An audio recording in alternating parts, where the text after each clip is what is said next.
Olá, que bom ter a sua companhia para mais uma exploração aqui com a gente.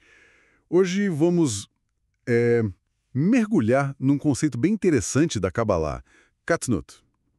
A gente tem aqui uns trechos de um texto, Katnut, a restrição essencial e a jornada espiritual. A ideia é entender o que essa pequenez, esse estado limitado realmente quer dizer. Será que limitação pode ser bom? É uma ótima pergunta, né? Para começar, o interessante sobre Katnut é, pelo que o texto aponta, não é um erro, sabe? Não é uma falha. É mais como uma fase, intencional mesmo, necessária na criação. E está ligada a um processo chamado Tzimtzum Bet, a segunda restrição.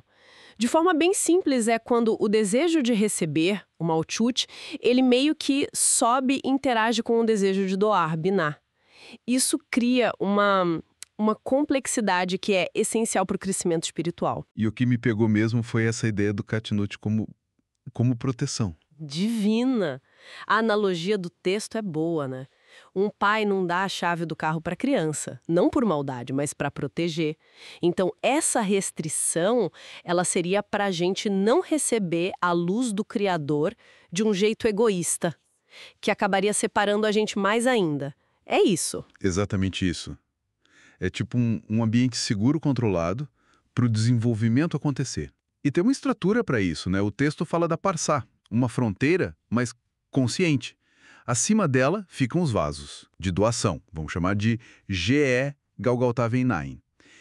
Esses recebem uma luz básica, Nefesh Ruá, o suficiente para manter a vida espiritual sem risco. Agora, abaixo da parsá, Aí ficam os outros, os de recepção. o HP. Isso, o HP, o Zen, Rotem, Pé. Os desejos mais intensos. Em Katnut, esses ficam vazios, propositalmente vazios. Vazios. Peraí. Mas se o trabalho espiritual acontece justamente aí, como é que se trabalha no vazio? Fiquei curioso agora. É, parece um paradoxo, né? Mas o vazio não é ausência total. É um espaço onde a luz direta não entra para não ser, digamos, roubada pelo egoísmo que ainda não foi corrigido. O trabalho é justamente ali. Desenvolver a consciência dessa falta, o desejo de corrigir, de aprender a usar esses desejos intensos de outra forma, para doar. É nesse querer, nesse anseio que a transformação começa. Entendi. É no querer sair desse estado. Falando em restrição, o texto também liga essa fase ao nome divino Eloquim, que tem a ver com julgamento, Jevorá. Como é que esse nome entra na história? A palavra Eloquim está relacionada com julgamento, Jivurá. Ela está posicionada no centro do mundo espiritual. Lá no Psalion, o julgamento de Deus é integral.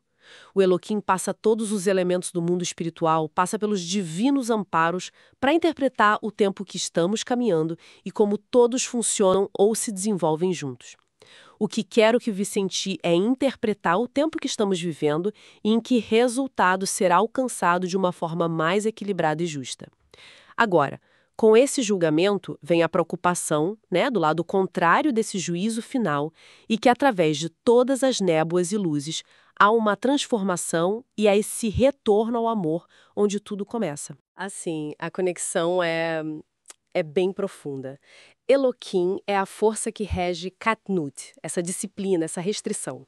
E a própria estrutura do nome na Cabala é vista como uma chave, sabe? Uma parte Eles, apontaria para o que a gente percebe primeiro, as limitações, os vasos inferiores, o AHP. A outra parte, Yam, aponta para a fonte superior, para os vasos GAME, mais abstratos. A nossa visão inicial, de baixo para cima, só vê Elohim como limite, como julgamento. A jornada espiritual é justamente corrigir essa visão de Ele, conectar com Ian, para perceber a misericórdia por trás da restrição.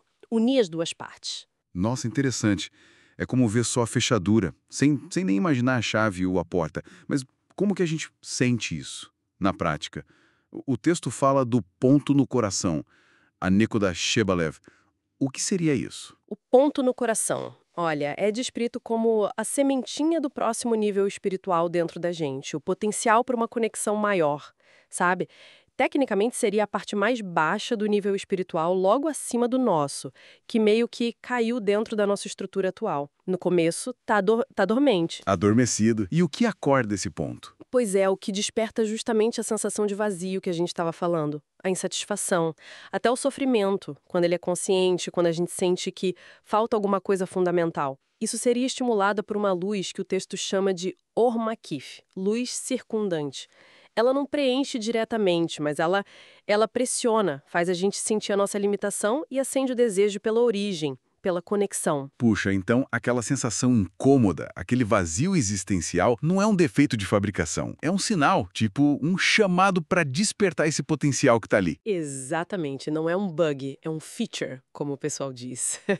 É o motorzinho inicial da busca espiritual. Essencial.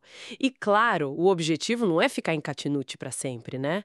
O propósito é usar essa fase para construir a base para chegar em Gadlut, a grandeza, o estado expandido. E como se faz essa passagem de Katnut para Gadlut? Bom, de forma bem resumida, o texto aponta para o esforço da pessoa, um esforço consciente para desenvolver uma intenção altruísta, querer se conectar com a fonte não só para si, mas para beneficiar o todo. Esse esforço, chamado de elevação de Man, atrai uma luz superior, uma ajuda de cima.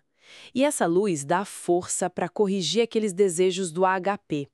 O objetivo vira receber para compartilhar, receber a fim de doar. Com essa correção, a barreira, a parsá, pode ser atravessada. Aí sim, a pessoa pode receber luzes maiores, Neshama, Hayá e Errida. Faz todo sentido. Então, resumindo aqui nossa conversa, o Katnut, essa tal pequenez, não é o fim da linha, nem castigo. É o ponto de partida, essencial e dinâmico. Precisamente. É a fase de preparação da alma, como um útero escuro ou um campo que está sendo arado pelo sofrimento consciente, pela falta sentida, necessário para que lá na frente a luz infinita possa ser recebida direito, em comunhão e não como apropriação egoísta. Fica então a reflexão, né? Como essa compreensão do Katnut como uma fase protetora, necessária, que já contém a semente, ponto no coração, para algo maior e que é despertada justamente pela nossa insatisfação. Como isso pode ressoar ou até reinterpretar aqueles momentos de limite, de vazio ou de anseio profundo na jornada de cada